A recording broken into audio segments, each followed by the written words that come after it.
সুপ্রিয় দর্শক, আজ আমাদের মাঝে উপস্থিত রয়েছেন সঙ্গীত শিল্পী মনিকা আলিফ। শুভ সকাল আপু, কেমন আছেন?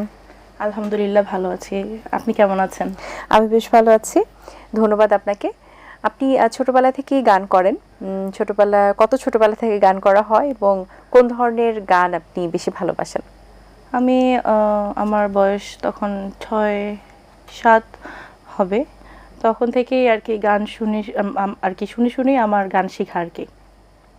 এরপরে আমি যে বাসায় থাকতাম আর কি, দোতলায় থাকতাম, নিচতলায় আমাদের স্কুলে আর কি ওখানে একাডেমি ছিল একটা, তো ওখানে আমি দাঁড়িয়ে দাঁড়িয়ে আর কি গান শুনতাম। শুনে আর কি ওখানে যে টিচার ছিল একদিন আমাকে দেখার পরে আমাকে বলতেছে যে তোমার বাসা কোথায়, তোমার নাম কি, তুমি কোথায় থাকো? পরে আমি বললাম যে আমি এই বাসায় থাকি, উপরে আর কি দোতলায়।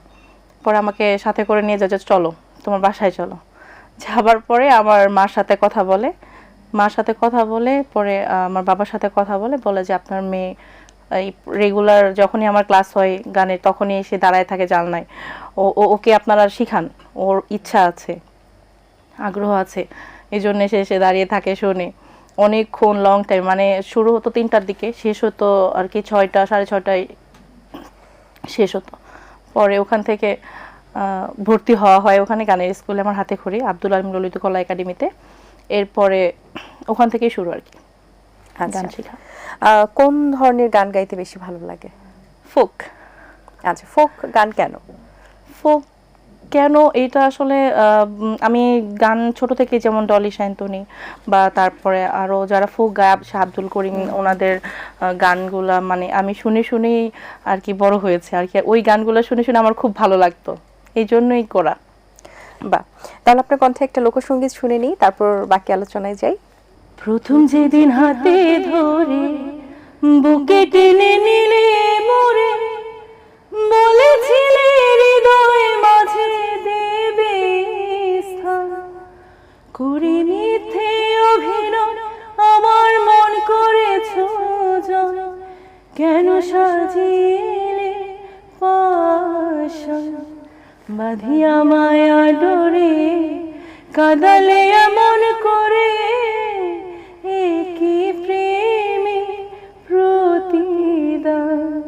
নতুন প্রজন্মতে যারা কাজ করছেন তারা তো আসলে মিউজিক ভিডিওর প্রতি বেশি আকর্ষিত।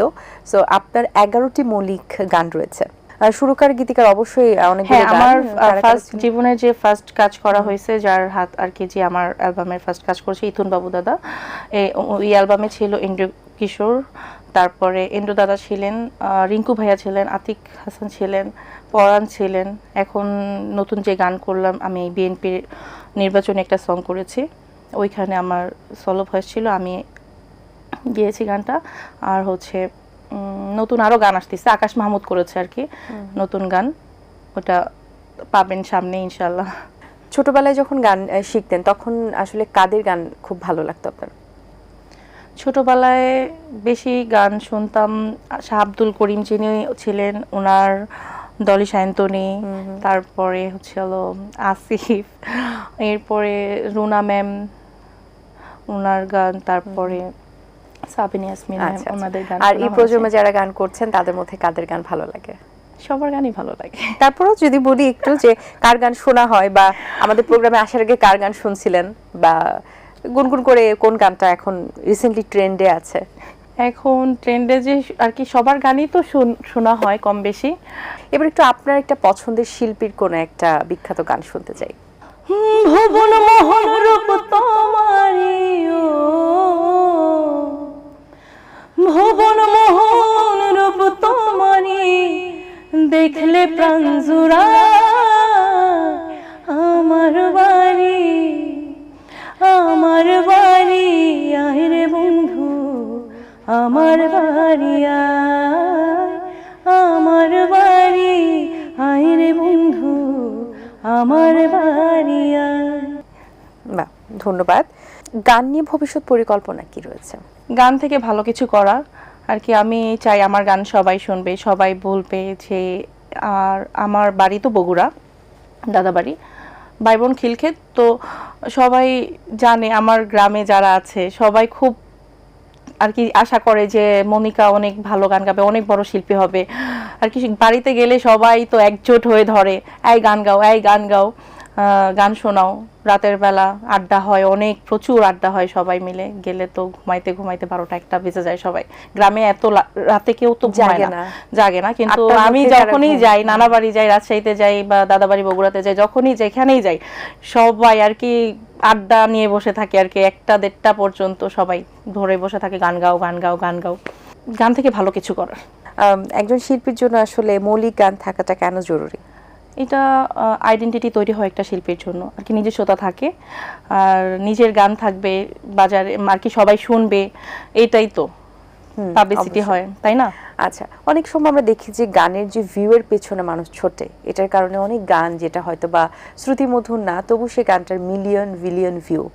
আবার অনেক গান যেটা খুব শ্রুতিমধুর, কোয়ালিটিফুল, কিন্তু গানটা খুব একটা ভিউ হচ্ছে না। এক্ষেত্রে কি মনে হয় একটা শিল্পীর জন্য আসলে কোয়ান্টিটি ম্যাটার করছে নাকি কোয়ালিটি? এটা কোয়ালিটির জন্য, তাই না? কোয়ালিটির জন্যই তো ভিউ হয় আসলে, গানটার কোয়ালিটি মানুষ দেখে এখন। আর এখন জেনারেশন সবাই কি বলবো, ইউটিউবে তো প্রচুর গান হয়, ফেসবুকে ছাড়তেছে মানুষ, রিল ছাড়ছে। আচ্ছা, আপনি এখন তো শিল্পীরা ভাইরাল হতে চায়, আপনিও কি চান? আমি তো অবশ্যই ভাইরাল হতে চাই, গান থেকে সবাই চিনবে মনিকা আলিফ। পজিটিভলি না নেগেটিভলি? অবভিয়াসলি পজিটিভ, দুই ভাবে হওয়া যায়। আচ্ছা, এখন তো গান করছেন, অনেক শিল্পীরা তো পরবর্তীতে অভিনয়ে যুক্ত হন। আমি অভিনয় করেছি। আচ্ছা, সেটার একটু স্টোরি জানতে চাই, কোথায় করা হয়েছে? আমি নাটকে কাজ করেছিলাম গান শুরু হওয়ার আগে? না না না, গানের মাঝেই আর কি। আমার বাবার একটা ফ্রেন্ড ছিলেন, তো উনি ডিরেক্টর ছিলেন। তো উনি একদিন বাসায় আসে, বলতেছে তোমার মেয়ে গান গেতে পারে, দেখতে মাশাআল্লাহ এত সুন্দর, ওকে অভিনয় করাও। তো ওটা শখের বসে করা হয়েছে, কিন্তু কাজ করা হয়েছে, মোটামুটি অনেক কাজ করা হয়েছে নাটকে। তো আগামীতে কি আরো কাজ করার পরিকল্পনা আছে কিনা? নাটকে হোক, সিনেমাতে হোক? সিনেমাতে তো অবভিয়াসলি না আর কি, গানই করব। আর নাটকে যদি ভালো গল্প পাই অবশ্যই করব, যদি গল্প ভালো লাগে। আচ্ছা, অবসর সময় কি করতে ভালো লাগে? গান শুনতেই ভালো লাগে। আচ্ছা, তাহলে আমরা আরেকটা গান শুনতে চাই একটু এবারে। চাঁদনি পশরে কে আমারে স্মরণ করে, কে আইসা দাঁড়াইছে গো আমার দুয়ারে। চাঁদনি পশরে কে আমারে স্মরণ করে, কে আইসা দাঁড়াইছে গো আমার দুয়ারে। তাহারে চিনি না আমি, সে আমার চিনি। চাঁদনি পশরে কে আমারে স্মরণ করে, কে আইসা দাঁড়াইছে গো আমার দুয়ারে।